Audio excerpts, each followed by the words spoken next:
ça va vous? Aujourd'hui, j'ai le plaisir de vous présenter mon patron de sac messager. Une grande besace pleine de surprises parfaites pour les baroudeurs et les baroudeuses. Il ressemble à ça, ou à ça, ou à ça.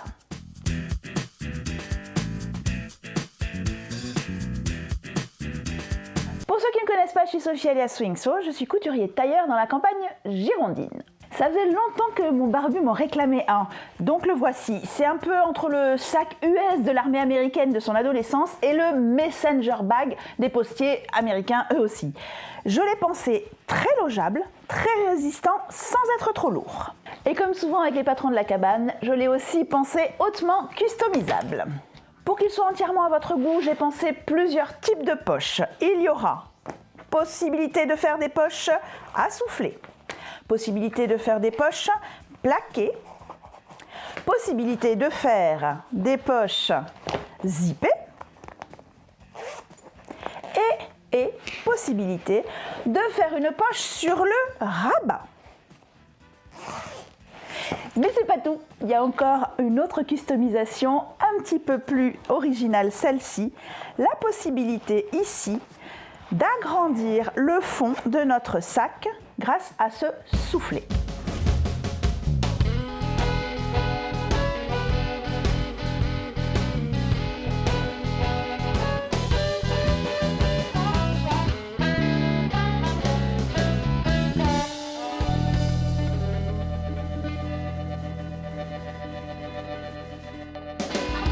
Côté dimension, on est sur 37 cm de long, 28 cm de haut. Et pour la largeur, on va passer de 13 cm quand le soufflet est fermé ou quand il n'y a pas de soufflet, parce que vous n'êtes pas obligé d'en mettre un. Donc on passe de 13 cm à 25 cm quand on a notre soufflet déployé. J'ai décidé d'appeler ce sac le Missouri Bag pour lui garder son inspiration américaine et rester dans la thématique des fleuves vu que tous les patrons de la cabane portent des noms de fleuves ou de rivières. Vous trouverez le patron complet sur la boutique virtuelle, donc ce sera un patron à télécharger. Comme toujours, il va être proposé en deux versions, le patron brut ou le patron accompagné d'un pas à pas illustré. Et dans les deux versions, bien sûr, vous aurez également une petite fiche technique pour les conseils tissus et le récap des découpes parce que celui-ci va dépendre des choix de poches, de soufflet ou pas de soufflet, de rabat avec ou sans poche, etc. que vous allez choisir. On va pas trop parler tissu dans cette vidéo non plus parce que je vous donne mes conseils dans le document PDF qui accompagne le patron. Juste pour vous donner une idée, le sac du barbu ici, il est en toile de coton et lin mélangé, légèrement ciré. À l'intérieur, c'est de la toile d'extérieur imperméable. Et pour tout ce qui est doublure, par exemple ici, j'ai utilisé de la popeline de coton. Celui-ci est en grosse toile de coton qui n'est pas imperméable. Il n'y a pas de rabat avec la poche, il y a juste un rabat simple. La poche soufflée est en simili-cuir et l'intérieur est également en toile imperméable d'extérieur. Et enfin celui-ci, il est entièrement en toile enduite, intérieur comme extérieur, donc il est totalement imperméable. Par contre, j'ai décidé de ne pas lui faire le fond avec le soufflet. Il a un fond tout simple. Dans cette vidéo, nous allons réaliser ce modèle ici avec toutes les options possibles. Si vous souhaitez le réaliser à votre tour, je vais vous laisser aller faire un tour sur la boutique. Vous allez suivre le lien qui est dans la description ou alors vous allez taper lacabaneacoudre.fr sur votre moteur de recherche et farfouiller un petit peu sur le site. Allez, c'est parti, je vous laisse télécharger, imprimer et assembler votre patron, découper vos pièces et on se retrouve pour la réalisation. On ne va pas se faire le récap de toutes les pièces qu'il fallait découper puisque selon les choix que vous aurez fait dans votre projet et les choix que moi j'ai fait, on n'a pas les mêmes pièces qui sont découpées. Vous avez la fiche qui est suffisamment détaillée avec les petites cases à cocher pour pouvoir savoir ce qu'il fallait que vous ayez découpé, puis vous verrez bien au fur et à mesure s'il vous manque quelque chose. Je vais faire la version compliquée, enfin non, la version la plus complète possible, c'est-à-dire avec le fond, avec la fermeture éclair et son soufflet, et puis avec le rabat qui a sa poche.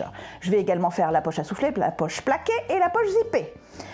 On va quand même se mettre d'accord sur les petites indications qui sont sur le patron. J'ai pris deux pièces là de patron qui vont nous permettre de faire le récap. Celle-là, tout le monde là, hein, c'est le devant et le dos du sac, donc sans ça, il n'y a pas de sac. Vous allez dessus avoir l'indication du droit fil qui vous permet de bien positionner les pièces de patron sur le tissu avant de la découpe. Si vous ne savez pas ce que c'est que le droit fil, allez voir par là. Vous avez également des indications de cran. Alors j'en ai mis de deux types. Vous en avez qui sont sous forme de petits triangles qui vont vous indiquer qu'il vaut mieux justement dans votre tissu découper des petits triangles à ces positions-là. Ça va nous permettre de placer les pièces les unes par rapport aux autres et nous faciliter l'assemblage. Vous avez également des petites indications de cran où il va falloir juste mettre un tout petit coup de ciseau dans la marge, ce qui nous aidera à plier le tissu, par exemple, pour faire l'ourlet biais qui fera la fermeture de notre sac. Vous allez avoir sur certaines pièces une indication que je ne vous ai jamais proposée encore sur mes patrons de couture. Ce sont ces petites hachures ici dans la marge supérieure de certaines pièces.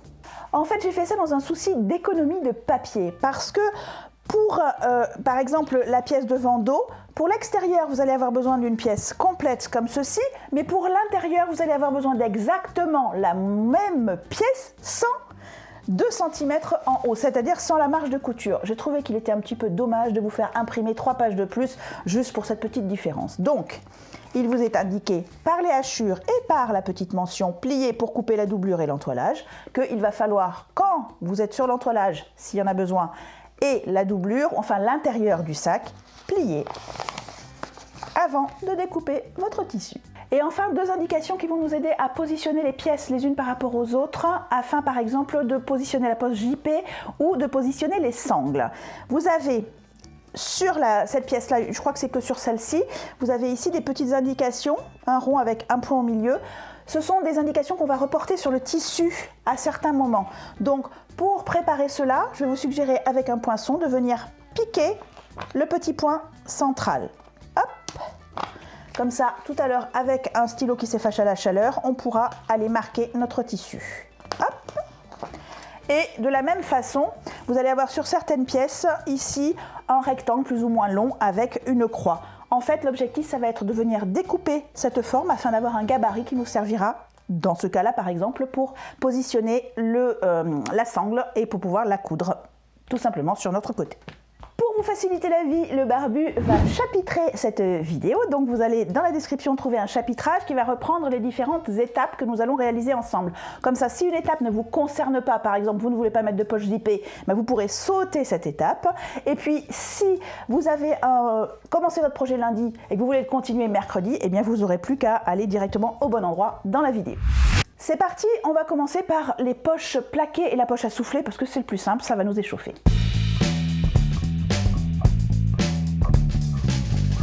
On les fait ensemble parce qu'elles sont construites sur le même principe, simplement la poche à souffler est un petit peu plus longue puisqu'il va y avoir une pliure qui va créer les soufflets. On va commencer par positionner endroit contre endroit les 2 pièces identiques.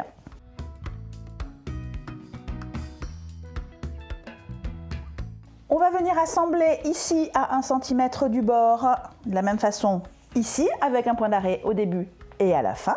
Et on va ensuite tout simplement coulisser la pièce, c'est-à-dire la retourner sur l'endroit et venir finir par une ligne de surpiqûre. Si vous n'avez pas utilisé de toile enduite, vous allez pouvoir passer par une petite case repassage entre les 2 piqûres afin que ce soit tout nickel.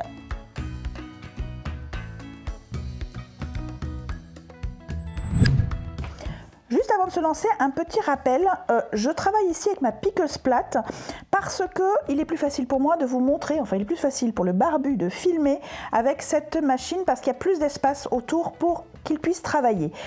Si je vous propose un projet, je sais d'avance que vous pourrez le réaliser avec votre machine domestique. Donc ne vous inquiétez pas si vous n'avez pas le même genre de machine que moi. Sur ce, let's go!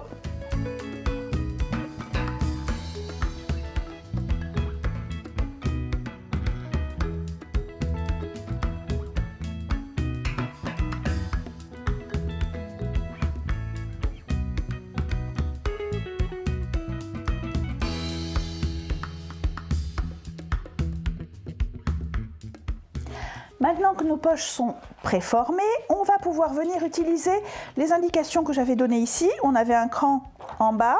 D'ailleurs, je l'ai changé, c'est un triangle, mais vous allez voir sur votre patron, il y a bien un triangle. Je vais me servir de ces indications pour tracer une ligne centrale sur ma poche plaquée parce que je souhaite la couper en 2 poches parce que je trouve que c'est un petit peu grand. Vous pouvez la laisser telle quelle, mais moi je vais venir me mettre un petit repère ici qui me servira tout à l'heure pour la couture. Pour cela, hop, je prends ma craie, je prends une règle, donc je me marque les crans centraux, hop, ici, j'ai déjà celui du bas, et je vais venir tracer, ça m'a pas l'air très central tout ça, hop. Voilà, une ligne repère pour coudre tout à l'heure, je la laisse de côté. Sur la poche à souffler, il y a 3 lignes à tracer. Celle du repère central qui me permettra de la fixer sur ma pièce A, mais également 2 lignes pour faire mon pliage, pour faire mes soufflets.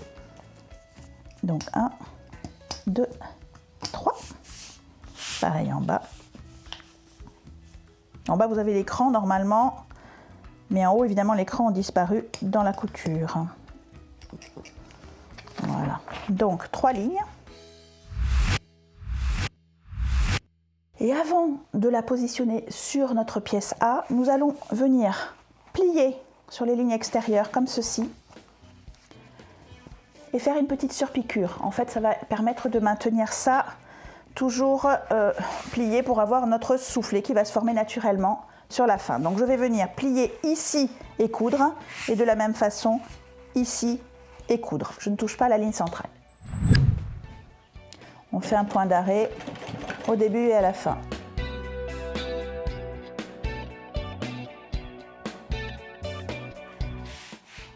Je vais pouvoir poser mes poches sur les pièces A correspondantes. Je souhaite mettre la poche à souffler sur une pièce extérieure. Donc je vais prendre une pièce extérieure, c'est les marrons pour moi. Et je souhaite positionner la poche juste plaquée sur une pièce intérieure. Voilà. D'ailleurs, à ce propos, je vous suggère de garder bien précieusement vos pièces découpées avec les pièces de patron correspondantes. Moi, je les garde ensemble avec un petit pince, ce qui nous permet de ne pas nous perdre dans le grand nombre de pièces que l'on a. Et également, si on a besoin, parce qu'on a oublié un cran ou quoi que ce soit, eh bien, on pourra aller les remettre quand on en aura besoin. Alors, on les positionne en suivant les arrondis et notre petit cran du bas, voilà. Pour la poche plaquée, on va tout simplement aller piquer au centre, si comme moi vous voulez avoir 2 compartiments, sinon on saute cette étape, et puis venir piquer un petit peu ici sur les bords afin de les solidariser. On piquera dans la marge de couture à environ 5 mm, c'est juste pour que ça ne bouge plus et que ça devienne une seule pièce. Pour celle-ci, on va faire la même chose, ou presque. On va les positionner donc en fonction du centre ici. On va coudre notre partie centrale, puis rabattre ici les côtés afin d'aligner nos arrondis. Hop, avant de faire notre piqûre de maintien dans la marge.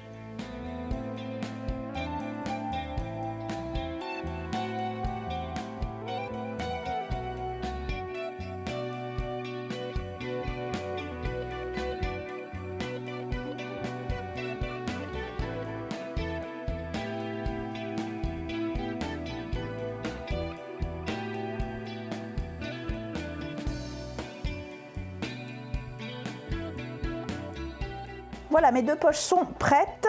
On fait les propretés et on les laisse de côté.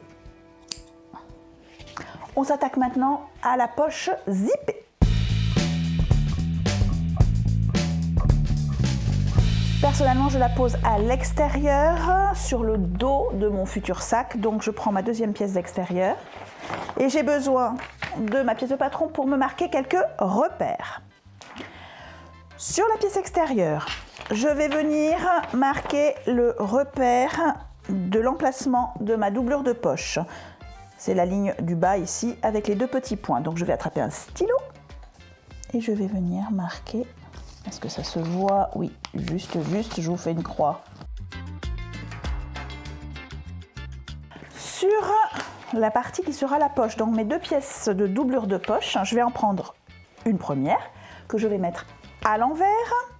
Et sur celle-ci, je vais venir tracer, cette fois-ci donc, la partie évidée qui sera mon guide de couture. Donc je le trace sur le haut de la pièce.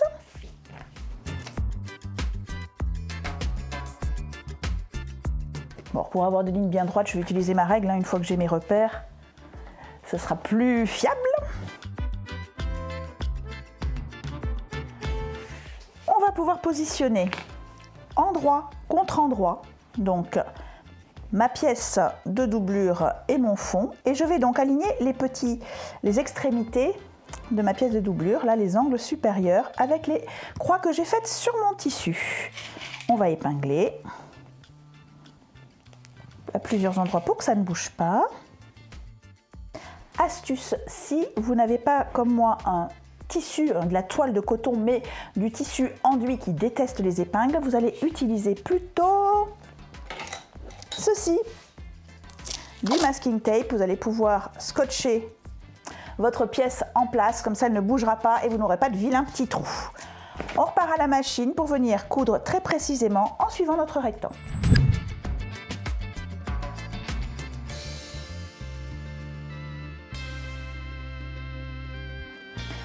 On va venir maintenant, pas évider, mais couper à l'intérieur ici, de quoi nous permettre de retourner. Donc en général, une ligne à peu près centrale et ensuite 2 pointes comme ça qui vont venir précisément dans les angles. Sans couper le fil, bien sûr. Voilà, à peu près.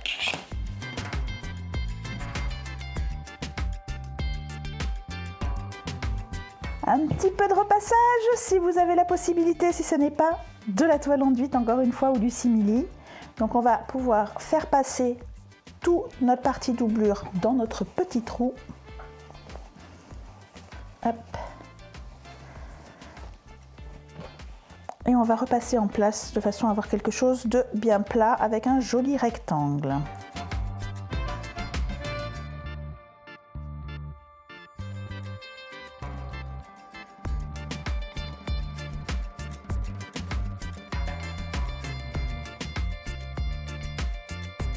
On va pouvoir maintenant positionner notre fermeture à glissière.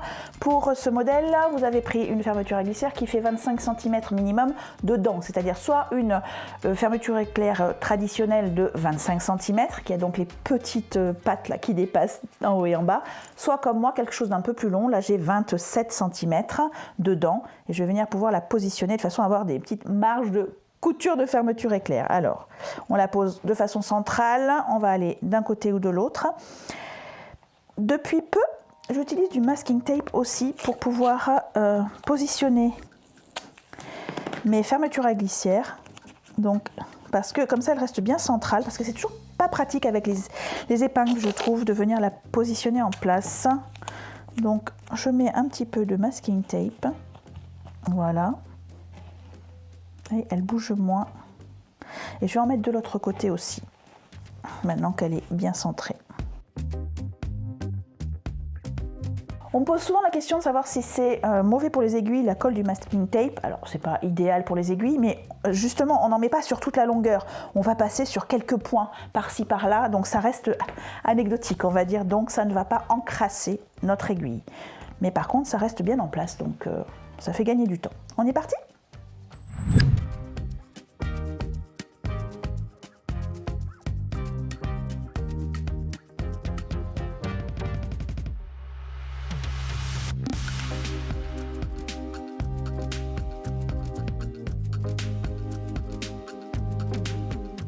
Il ne nous reste plus qu'à venir positionner l'autre partie de doublure, endroit contre endroit. Et on va venir coudre sur tout le pourtour, en évitant bien sûr de prendre la partie extérieure dans notre couture. Donc je vais rapidement pincer en place.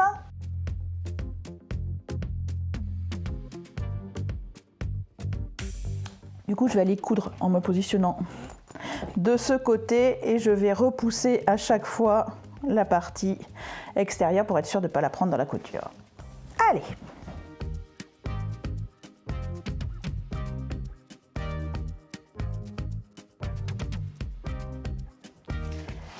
Voilà, la troisième option de poche est faite. Il nous reste une poche que l'on peut faire, c'est celle du rabat. Donc on va s'attaquer au rabat. Pour le rabat, deux options. Option avec poche, option sans poche. Dans un cas comme dans l'autre, on va commencer par installer une partie de nos attaches de fermeture sur la partie intérieure du rabat. Pour moi, celle-ci.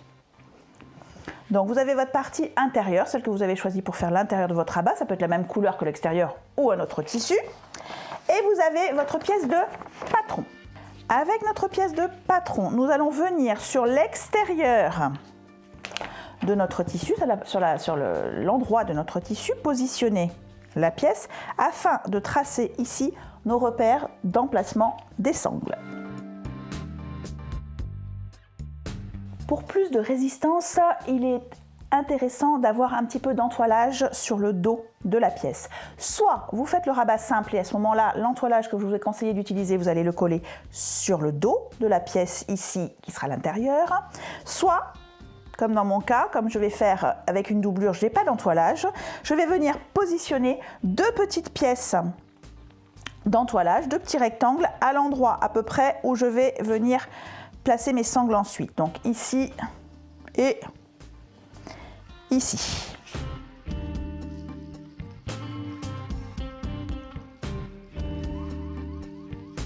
Pour positionner mes attaches, je vais les placer ici parce que je me trompe toujours. La partie bombée, c'est la partie normalement qui est à l'extérieur. Mais comme on travaille sur le rabat, justement, l'intérieur du rabat, on va les mettre dans l'autre sens. Donc je les positionne comme ça, moi, pour ne pas me tromper. Hop. Et ils ne bougent plus jusqu'à ce que je les ai attachés. Je prends mes petites sangles, donc les petits bouts de 7 cm de sangles que je vous ai demandé de couper dans la fiche technique. On va les positionner de façon à ce que l'extrémité soit à peu près au centre de notre repère là. Je leur mets une petite pince. On veut quelque chose de bien résistant, donc il ne faut pas se tromper sur ça. Et je vais aller juste faire une toute petite piqûre de maintien afin qu'il reste bien positionné ici. Donc je vais coudre ici de bout en bout afin qu'il soit bien positionné. Ça prend 2 secondes, mais ça va nous faciliter la vie.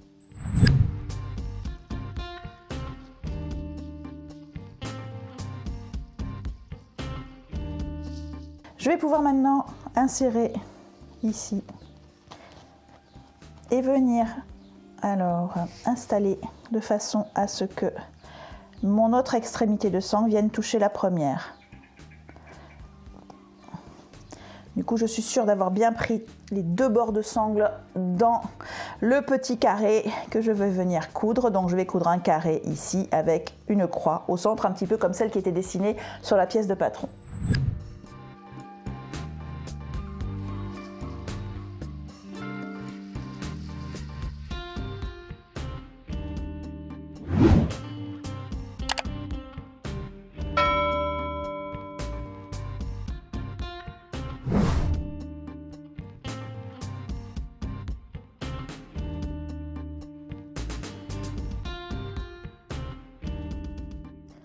N'hésitez pas à utiliser la partie, à utiliser le volant de la machine à coudre à certains endroits si ça vous paraît difficile parce que le pied presseur est parfois un petit peu sur le clips, donc c'est délicat.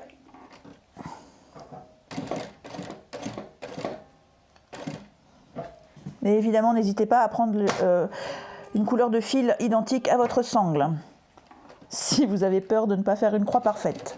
C'est très rare qu'on arrive à faire une croix parfaite.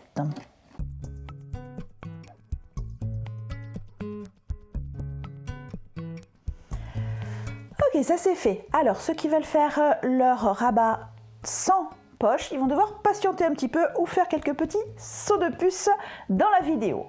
Pour ceux qui, comme moi, veulent faire une poche, on laisse ça de côté pour l'instant. Et on va préparer l'autre partie de notre rabat. Pour cela, il nous faut la pièce B1, la pièce B2. On a une partie en tissu extérieur et une partie en tissu doublure. Ça, c'est les deux B2. Et ça, c'est les deux B1. Et il nous faut également une fermeture à glissière. Celle-ci, je crois qu'elle fait 35 de long. 35 de long de dents minimum. Non, exactement même, je crois. Faites voir. Oui, 35 de dents. Et nous avons prévu deux petits morceaux de tissu afin de faire des propretés.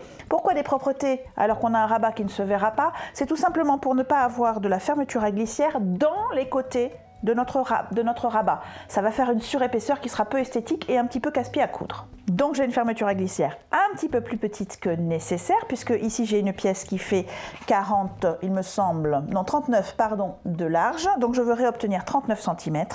Je vais venir de chaque côté positionner endroit contre endroit de la fermeture à glissière.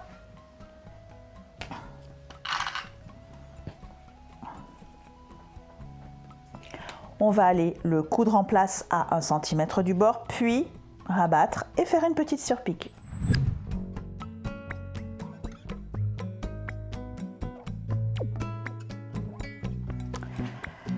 Pour la positionner correctement sur nos pièces de tissu, je vais chercher le centre ici.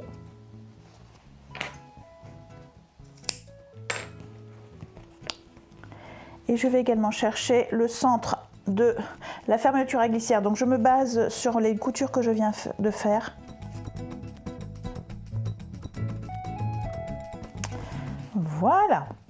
Je vais donc pouvoir maintenant assembler la partie basse avec la fermeture à glissière. Pour cela, comme toujours, je vais faire un petit sandwich. Je vais prendre ma pièce de ma fermeture à glissière, la positionner sur l'extérieur, endroit contre endroit. Et alors vous pouvez le faire en 2 temps, c'est-à-dire aller faire une première couture puis placer votre deuxième pièce. Mais comme je vais considérer que ce projet n'est pas grand débutant et que vous avez déjà posé des fermetures à glissière, on va le faire en sandwich directement. Hop. Donc je récapitule, endroit contre endroit et ensuite l'endroit de la doublure vers l'endroit du tissu extérieur.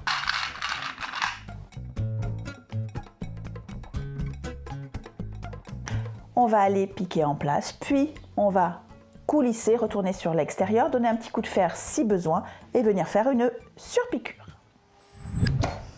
Bien évidemment, vous utilisez le pied spécial fermeture à glissière.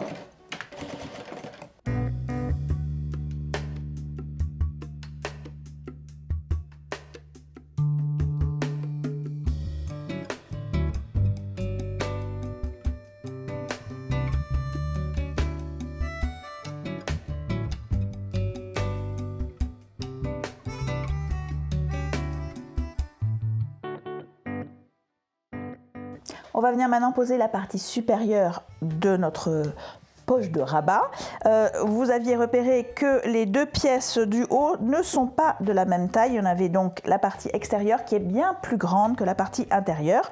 Vous avez enlevé en fonction des hachures qui sont sur votre patron. Donc, nous allons venir positionner le dessous face à nous, le dessus par la partie que l'on vient de coudre par-dessus. Donc doublure contre doublure et on aligne au centre sur notre petit cran et on va venir positionner la partie extérieure, endroit contre endroit, toujours en se référant au cran central.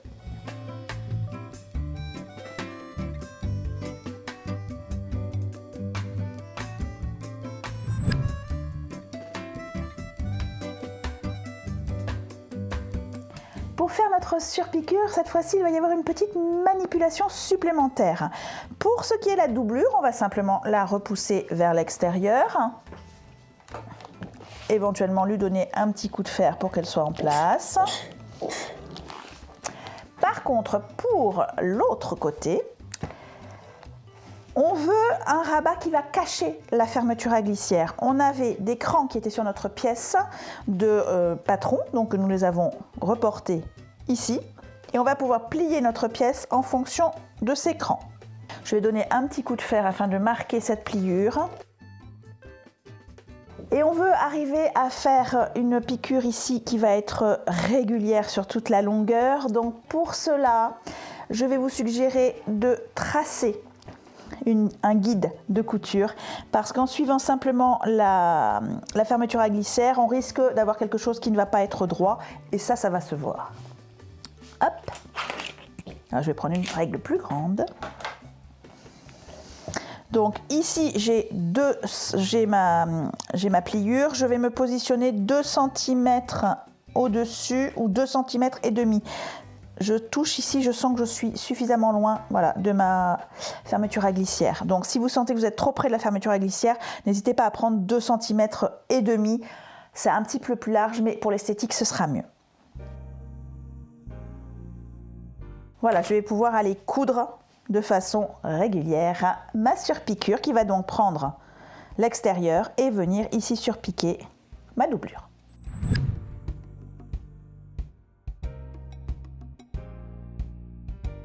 Je peux me débarrasser des petites oreillettes. On va pouvoir terminer notre assemblage. Vous allez quand même vérifier une petite chose, c'est que votre poche ici soit de la même taille que votre doublure. Il peut y avoir des petites différences simplement parce que comme vous avez posé une fermeture à glissière, ici ça peut être plus ou moins large. Normalement j'ai compté moi 1 cm, mais il peut y avoir 1 cm et demi selon votre pied presseur et la façon dont vous êtes positionné par rapport à la fermeture à glissière. L'objectif c'est qu'il soit de la même taille. Donc vous allez réduire en fonction, soit cette pièce, soit celle-ci, et on la réduira sur la partie basse, pas sur la partie qui forme le haut du rabat. Donc on va les positionner l'une sur l'autre. Hop. Et regardez s'il y a une grosse différence ou non. Si elle est vraiment minime, moi dans mon cas elle est minime, mais il y en a une petite légère. Donc si elle est bien plus importante, vous allez recouper la partie qui dépasse afin que les deux soient de la même taille. C'est pas grave. Ok. Pour terminer, on va positionner endroit contre endroit les parties doublures. Et ensuite, on va positionner endroit contre endroit les parties extérieures. Et pour ceux qui avaient choisi de ne pas faire d'éléments de poche, eh bien tout simplement, vous avez votre partie extérieure que vous allez positionner endroit contre endroit avec votre partie intérieure, celle qui a les petites attaches. Hop. Et on va coudre tout autour en laissant sur cette partie plate ici un espace pour retourner.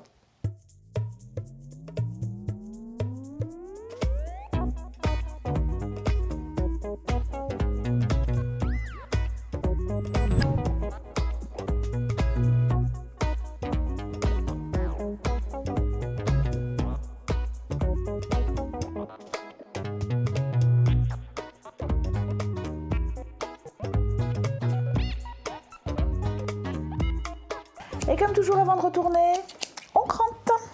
On crante les arrondis.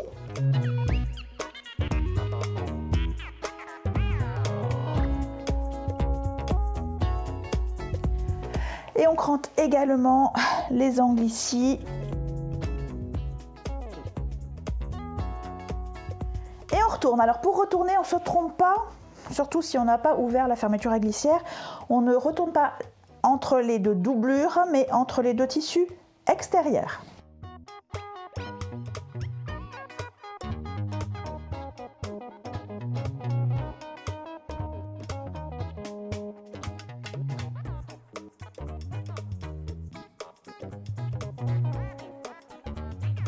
On va aller faire une petite surpiqûre de maintien et pour l'esthétique.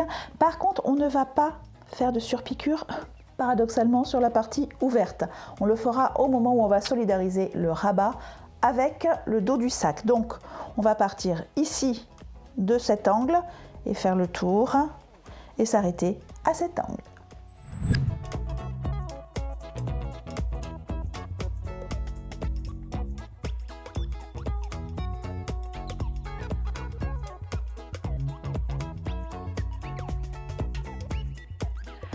Maintenant que notre rabat est terminé, on va venir le positionner sur l'extérieur dos. Notre pièce A, extérieur dos. Pour moi, c'est celle où j'ai installé la fermeture à glissière. On va reprendre notre patron parce que l'on va y venir placer 2 repères, comme tout à l'heure, en faisant une petite marque au stylo. Hop, donc c'est la ligne supérieure, repère pour positionner le rabat. Pour être sûr que je fais quelque chose de droit, je vais quand même venir la retracer, cette ligne, avec ma règle. Celle-ci est trop petite. On va donc venir placer notre rabat dans ce sens, donc avec nos extrémités ici. Voilà, il est bien positionné sur la ligne. On va le maintenir en place.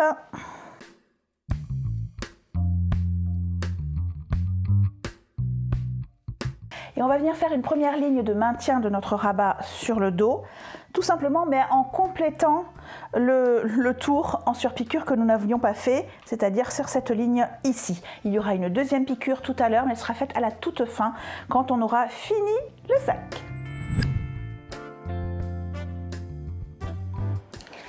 Il ne nous reste plus qu'un élément à préparer, mais pas des moindres, c'est notre fond de sac jusqu'au côté.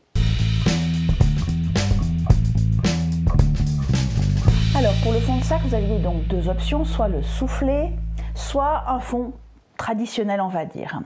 Dans un cas comme dans l'autre, on va commencer par installer les sangles au bon endroit.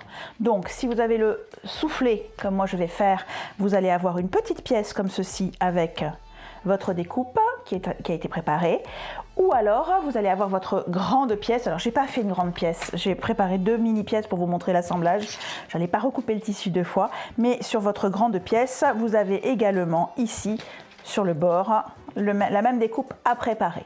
Cette découpe, ce tracé, ce gabarit ne concerne que la partie extérieure. Donc moi j'ai 4 morceaux, vous avez deux extrémités. Si vous n'avez qu'un seul, vous avez deux extrémités comme ça. Et on va y tracer sur l'extérieur, comme on l'a fait pour les sangles, les attaches de sangles qu'on a mis sur le rabat, on va y tracer deux rectangles. Donc je positionne ma pièce et je trace. Et on va procéder exactement comme tout à l'heure pour installer les anneaux pour les anses. Enfin pour l'anse, la bandoulière.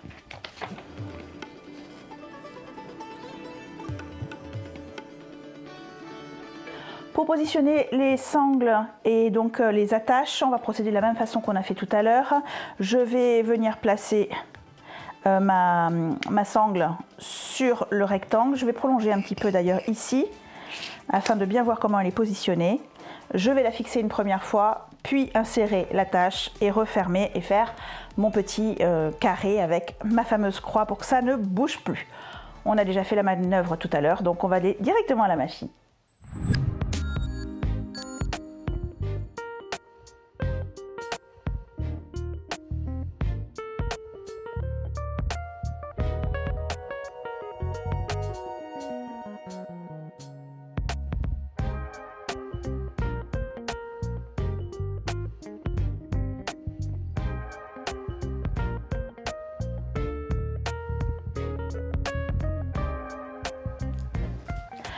Je ne l'ai pas fait ici, mais vous pouvez également, si vous pensez que votre tissu risque d'être un peu fragile, renforcer avec un petit peu d'entoilage thermocollant.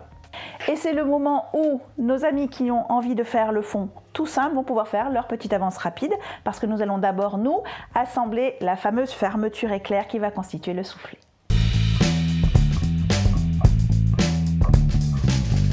Cette étape peut paraître un peu difficile, mais en fait, vous allez voir, c'est bête comme tout. Il vous faut donc 5 pièces de tissu. Donc je me suis amusée à prendre les couleurs différentes, hein, le bleu marine et le marron pour mon extérieur. Donc une, deux, le centre ce sera le soufflet. Et voilà, de chaque côté. Donc quand ce sera ouvert, on apercevra une sorte de rayure. Et puis pour l'intérieur, pour finir les côtés, j'avais besoin de 2 pièces d'intérieur. Hop. Et il nous faut notre fermeture à glissière. Elle est exactement de la longueur de notre pièce de tissu. Donc elle va de bout en bout et ne vous faites pas avoir, ne laissez pas vos yeux vous tromper. Il s'agit bien d'une fermeture éclair en plastique. On ne peut pas faire cette opération avec une fermeture éclair en métal, à moins d'être très doué, d'y aller vraiment point par point et en n'ayant pas trop peur d'abîmer son aiguille ou sa machine. On la garde fermée. Pour l'instant, j'ai besoin du centre et de 2 côtés. On va commencer par prendre un de nos fonds intérieurs. On le positionne endroit face à nous. Sur celui-ci, toujours endroit face à nous, on va positionner notre fond de soufflet, notre soufflet. On les aligne comme ceci. Puis, toujours endroit face à nous, nous allons positionner notre fermeture à glissière. On la conserve fermée. Voilà. Je vais enlever ça du centre. Et enfin, nous allons venir positionner notre fond extérieur endroit contre le reste de notre assemblage. Donc c'est un triple sandwich et on va pouvoir épingler ou pincer en place.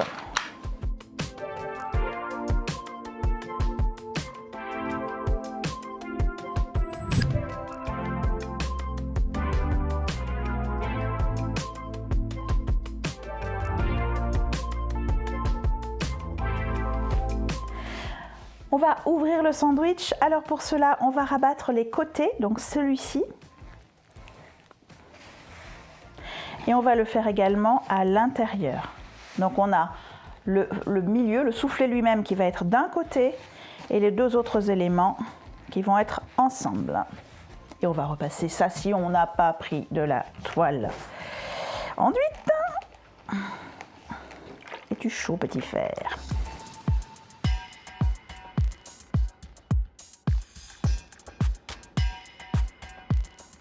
Et on va pouvoir aller faire une surpiqûre, bien sûr, de bout en bout, avec un point de 4 mm pour l'esthétique.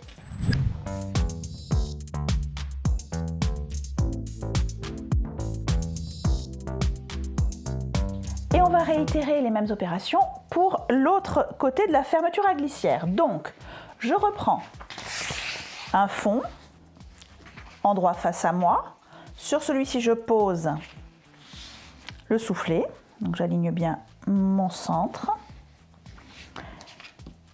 Puis la fermeture éclair. Alors je vais donc replier, voilà, pour qu'elle vienne se positionner ici. Et enfin, mon fond extérieur. Alors où est mon centre? Ici, allez.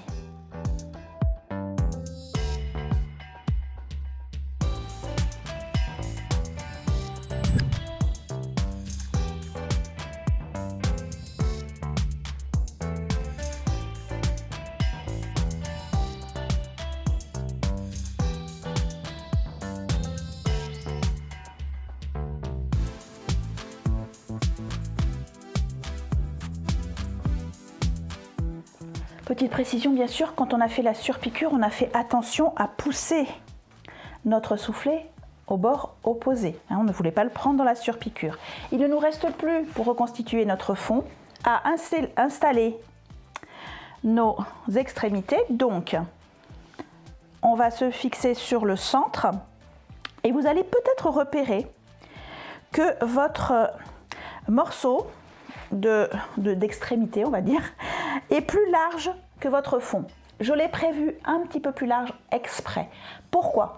Parce que selon l'endroit où vous allez piquer votre fermeture à glissière, vous risquez d'avoir ici une ouverture plus grande. Le principe serait d'avoir 1 cm, mais selon le type de fermeture éclair que vous avez utilisé et selon votre aptitude, votre habitude pour vous rapprocher au plus près des dents, vous allez obtenir un résultat plus ou moins grand. Il vaut mieux pouvoir couper ce qui dépasse sur les petits bords que d'avoir ici quelque chose de plus grand que les petits bords, parce que sinon il faudrait recouper sur toute la grande longueur. Donc c'est une marge de sécurité, elle est normale. Je pose donc endroit contre endroit à l'extérieur ces 2 pièces et je vais faire la même chose à l'intérieur avec mes pièces de doublure, endroit contre endroit. Et bien sûr, sur la partie intérieure du sac, sur l'envers, qui n'en est pas un, je vais venir replier mon soufflet de façon à l'équilibrer. Je ne veux pas qu'il soit que d'un côté ou de l'autre, je veux qu'il soit centré. Là, ça va se faire tout seul ensuite, mais j'avais un petit repère ici que je viens aligner avec les autres repères et le centre de ma fermeture à glissière. Donc, endroit, endroit, et sur le dos, endroit contre endroit. On va donc faire notre piqûre, puis rabattre sur l'autre côté et faire une surpiqûre sur les 2 extrémités.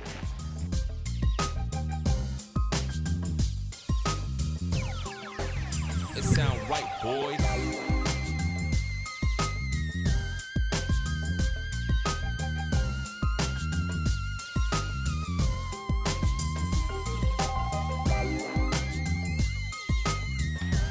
le moment, si nécessaire, de venir donc ici rectifier. Alors je vais prendre directement mon cutter rotatif et je vais enlever voilà, ce qui dépasse, ce qui peut avoir été un petit peu décalé d'un côté ou de l'autre pour avoir une belle ligne droite. Si vous n'aviez pas opté pour ce magnifique soufflet, eh bien je vous montre juste ce qu'il faudrait faire pour être prêt à faire l'assemblage final. C'est tout simplement de prendre donc votre tissu extérieur et votre doublure et de les positionner envers contre envers, en se positionnant bien avec l'écran de centre. Vous voyez, de façon qu'on ait 2 cm de plus sur la partie extérieure de part et d'autre. Donc envers contre envers, et pour que la pièce soit facile à coudre, vous allez venir ici à 75 mm ou 5 mm du bord, assembler les deux côtés pour que ça ne fasse plus qu'une seule pièce. On va pouvoir passer à l'assemblage final, mais on ne veut pas oublier d'avoir le reste de nos attaches sur le devant du sac pour le fermer. Donc on prend la pièce de devant, celle pour moi où il y a mes poches à souffler. Et puisque j'ai installé les poches à souffler, il va falloir que je repositionne l'écran ici pour placer mon reste de sangle. Hop. Donc on va pouvoir positionner nos restes de sangle. Pour l'instant, on n'a pas besoin d'y attacher ceci, on le fera en dernier lieu. Ça fera un peu moins de choses à gérer pendant l'assemblage du sac. On va quand même aller les positionner déjà pour ne pas les oublier. Vous pouvez, si vous le souhaitez, les coudre tout simplement dans la marge de couture pour ne plus avoir à y penser. Mais je vais les assembler directement. Ok, pour les assembler de façon plus aisée, nous allons évidemment nous positionner ici centre à centre, mais pour que notre ligne droite suive bien la courbure, on va commencer par la cranter. Donc en fait, on va cranter là où il y aura les arrondis, ici, ici, ici et ici, sur tous les côtés.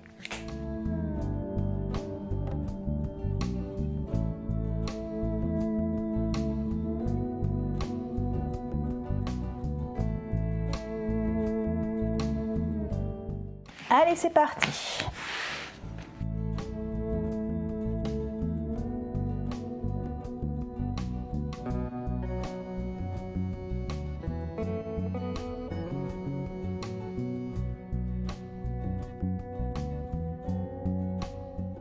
On va faire une première piqûre.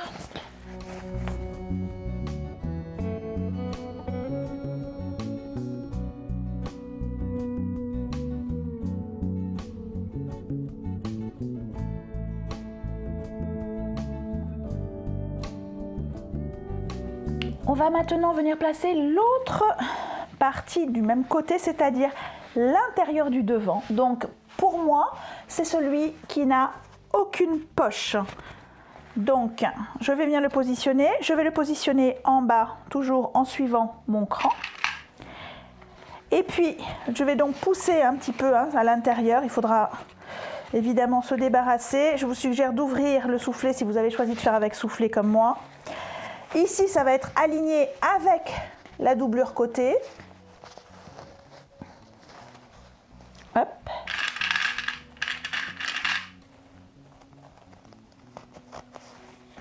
Et puis, comme tout à l'heure, on va le positionner sur le pourtour et on va aller coudre de ce côté en essayant de coudre précisément dans la couture que l'on vient de faire.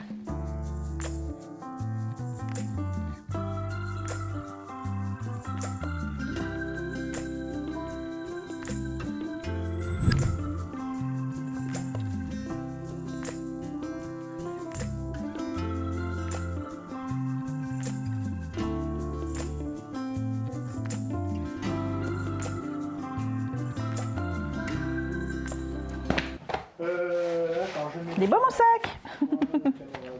Qu'il est mon sac? Il est là. Oui. Pourquoi il est comme ça? Tais-toi. C'est nul quand il faut cranter. Ah putain. On n'aime pas. Non, on n'aime pas cranter. Et maintenant, il faut cranter.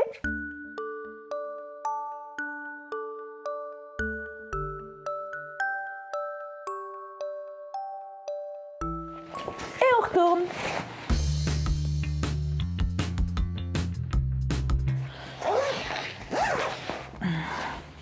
Bon, un sac, un trou. On va mettre l'autre côté. On procède exactement de la même façon. Les manipulations vont être un petit peu plus délicates puisqu'on a déjà une partie du sac qui est attachée. Donc là, je l'avais fermé pour vérifier, mais on préfère ouvrir notre soufflet si on en a un afin de pouvoir travailler avec ce bord-là. Encore une fois, on positionne le centre et puis on fait le tour et on posera en finale l'intérieur dos.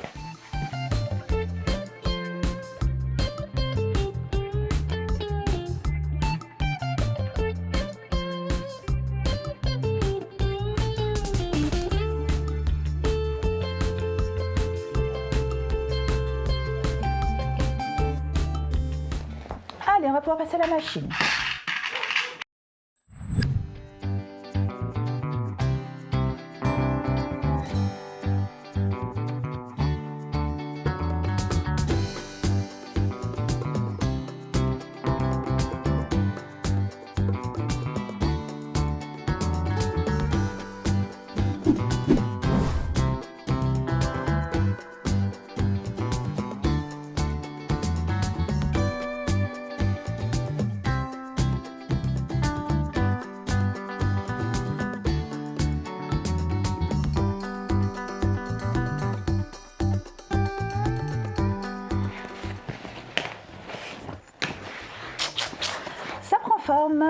Il ne nous reste plus qu'à faire un petit ourlet.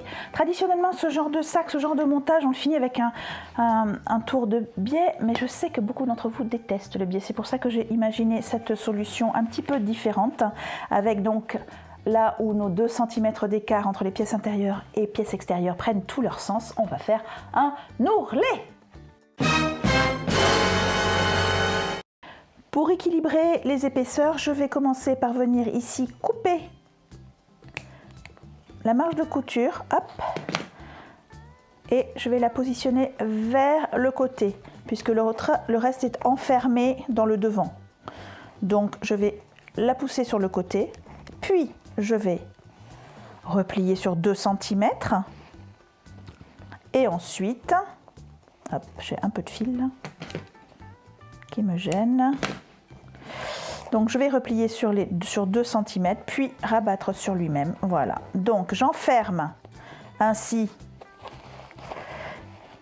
le bord cru de mon intérieur et je fais ma finition qui va faire tout le tour du sac.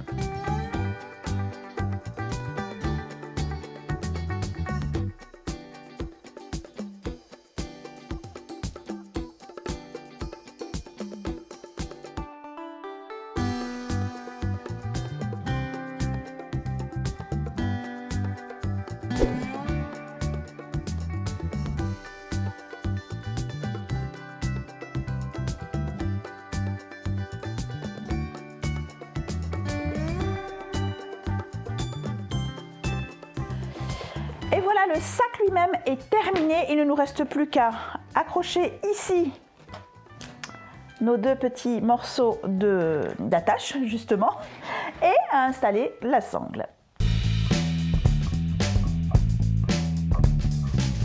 Pour ne pas me tromper encore une fois, je vais réinsérer nos attaches l'une dans l'autre. Hop. Je vais passer ici, le plus près possible de l'attache, retourner de l'autre côté. Voilà, donc pour l'instant, elle pourrait s'échapper. Donc à la machine, je vais aller faire un double rempli. Donc enrouler sur lui-même sur 0,75 cm ou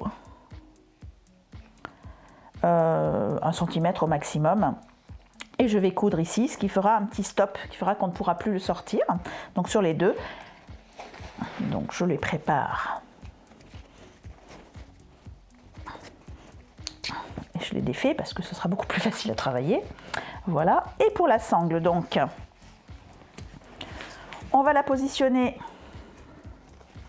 d'un côté Alors ça va dépendre si vous êtes gaucher, droitier, c'est à vous de voir de quel côté vous souhaitez avoir votre curseur. On va donc la plier sur elle-même également et la piquer. Donc je vais me mettre ici 2 pinces. Hop, hop. Et pour l'autre côté,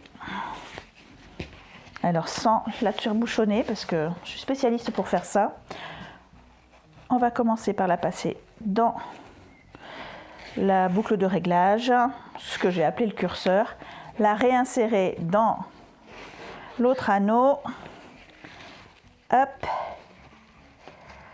zoup, zoup, zoup, et bien, on la repasse, on la ressort, voilà, alors ce qui m'intéresse c'est ici, et on va elle aussi la replier sur elle-même avant de venir la fixer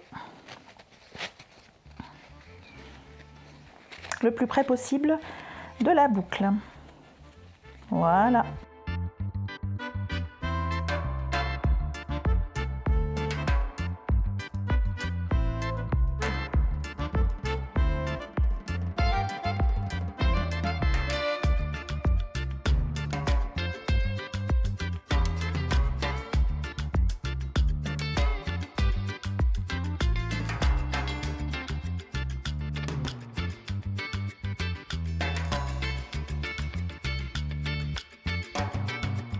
Ok, le sac du barbu est terminé. Voilà les amis, j'espère que je vous aurai donné envie de créer à votre tour votre Missouri Bag, ne serait-ce que pour tester ce fameux soufflet. Et oui, parce que ce soufflet, c'est ce qui fait tout l'intérêt de ce sac. La semaine, sac de boulot, ordinateur, cahier, trousse, une petite gourde. Et le week-end, une tenue de rechange, une trousse de toilette, et hop, c'est parti. Je compte sur vous pour un petit pouce bleu si vous avez appris quelque chose ou passé un bon moment. Je compte sur vous aussi pour partager ce tuto avec vos amis. Je vous souhaite des joyeuses cousettes et je vous dis à bientôt.